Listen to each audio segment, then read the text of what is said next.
হল। আজকে আপনাদের দেখাতে চলেছি দর্শনা উপজেলায় 7টি দর্শনীয় স্থান। এখন আমরা আছি কাজী নজরুল ইসলামের স্মৃতি বিজড়িত আটচালা ঘরের সামনে। আমি এখন আছি বাংলাদেশের সর্বপ্রথম রেলওয়ে স্টেশন। এখন আমি অবস্থান করছি দর্শনা পুরাতন থানার সামনে।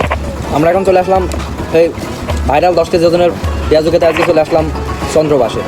এখন আমি আছি 8 কবরের সামনে। এখন আমরা আছি 8 শহীদ মুক্ত মঞ্চের সামনে। আমি এখন আছি চুয়াডাঙ্গা জেলার কুরুলগাছি উপজেলার রাইসার বিলে।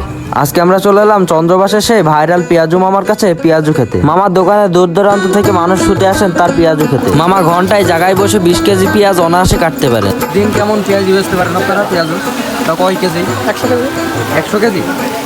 মামার একটা পেঁয়াজের ওজনই হয় প্রায় 5 থেকে 10 কেজির মধ্যে। মামার পেঁয়াজুটা খেতে খুবই অসাধারণ।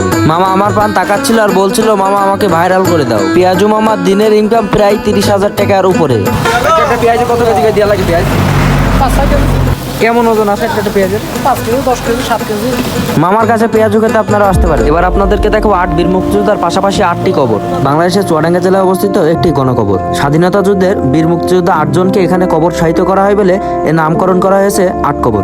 1971 সালে 5 আগস্ট চুয়াডাঙ্গা জেলার দামোদর উপজেলার সীমান্তবর্তী বাগোয়ান গ্রামের মাঠে পাকিস্তানি হানাদার বাহিনীর সাথে সম্মুখ সমরে শহীদ হন 8 জন বীর মুক্তিযোদ্ধা। এ যুদ্ধের নেতৃত্ব দেন কমান্ডার হাসান জামান। এ যুদ্ধে যোদ্ধাদের জীবন বাঁচাতে তার জীবনকে সে উৎসর্গ করে দেন। এছাড়াও এ যুদ্ধে শহীদ হন বীর মুক্তিযোদ্ধা আরও আবুল কাসেম ও রবিউল ইসলাম, রওশন আলম এবং আলাউদ্দিন ইসলাম খোকন, খালেক সাইফুদ্দিন তারেক, কিয়ামুদ্দিন এবং আফাজউদ্দিন। এবার আমরা চলে যাচ্ছি জাতীয় কবি কাজী নজরুল ইসলামের কারবাসডাঙ্গায় অবস্থিত আটচালা বাসাটি দেখার জন্য। 1926 সালে মঈনপাড়ার সন্তান মঈন সরকারের আমন্ত্রণে কবি কাজী নজরুল ইসলাম পরিবারে এখানে আসেন। তিনি এখানে প্রায় 2 মাস অবস্থান করেছিলেন।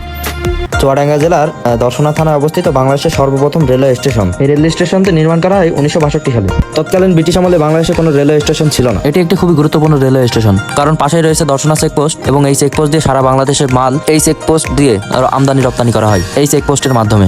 এই দর্শনা রেলওয়ে স্টেশন থেকে যে ট্রেনগুলো চলাচল করে সে ট্রেনগুলো হলো রূপসা এক্সপ্রেস ও Simanta Express, Kapotaksha Express, Sagardari Express, Sundarban Express, Chitra Express, Benapole Express, Mahananda Express. ভিডিওটি দেখার জন্য সকলকে অসংখ্য ধন্যবাদ। যদি ভালো লাগে পেজটি ফলো করে দেবেন।